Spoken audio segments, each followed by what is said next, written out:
حضرت ابو ہریرہ رضی اللہ تعالیٰ عنہ کہتے ہیں کہ لوگ کہتے ہیں کہ ابو ہریرہ بہت حدیثیں بیان کرتے ہیں، اور میں کہتا ہوں کہ قرآن میں 2 آیتیں نہ ہوتیں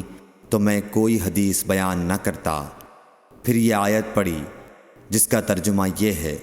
جو لوگ اللہ کی نازل کی ہوئی دلیلوں اور آیتوں کو چھپاتے ہیں، آخر آیت رحیم تک۔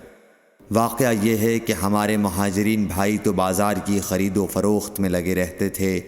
اور انصار بھائی اپنی جائیدادوں میں مشغول رہتے، اور ابو ہریرہ رسول اللہ صلی اللہ علیہ وسلم کے ساتھ جی بھر کر رہتا تاکہ آپ کی رفاقت میں شکم پوری سے بھی بے فکری رہے، اور ان مجلسوں میں حاضر رہتا جن مجلسوں میں دوسرے حاضر نہ ہوتے، اور وہ باتیں محفوظ رکھتا جو دوسرے محفوظ نہیں رکھ سکتے تھے۔ صحیح بخاری حدیث نمبر 118۔